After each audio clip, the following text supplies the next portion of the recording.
สบายดีบรรณาทานผู้มีสิทธิ์เลือกตั้งในทั่วแขวงจำปาสักที่นับถือข้าพเจ้าซื้อแก้วรัตนศรีหาวงศ์ในนามผู้สมัครรับเลือกตั้งสมาชิกสภาแห่งชาติก็คือสภาประชาชนแขวง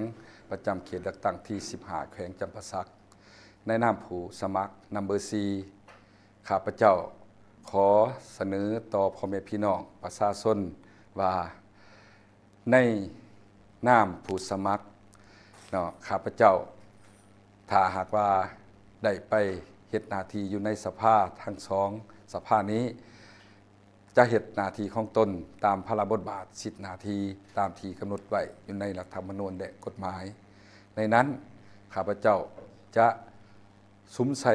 ในการสุกยู่ในการจะตั้งปฏิบัติรัฐธรรมนูญและกฎหมายแผนพัฒนาเศรษฐกิจสังคมของรัฐบาลก็คือของแขวงที่ว่างออกแต่ละระยะฉะนั้นเพื่อเฮ็ดให้การเลือกตั้งในเทอนี้ได้รับประกันได้4ส่วนห้อย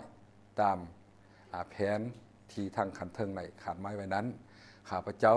ในนามผู้สมัครจึงเรียกร้องและเสนอมายังพ่อแม่พี่น้องประชาชนผู้มีสิทธิเลือกตั้งทั้งหมดในทั่วแขวงจำปาสักจงได้ออกไปใส่สิทธิ์ของตนเพื่อเอาตัวแทนไปเฮ็ดหน้าที่อยู่ในสภาในวันที่2เดือนกุมภาพันธ์2026นี้พิเศษข้าพเจ้าในนามผู้สมัคร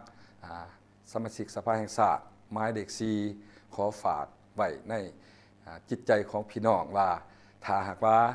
อยากให้ข้าพเจ้าได้สืบต่อเฮ็ดหน้าที่อยู่ในสภาแห่งชาติก็คือสภาประชาชนแขวงอีกครั้งหนึ่งนั้นขอให้พ่อแม่พี่น้องจงได้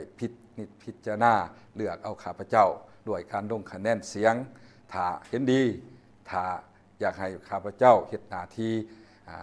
ต่างอยู่ในสภานั้นขออย่าขีดเบอร์4ออกจงรักษาเบอร์4ไว้ขอขอบใจ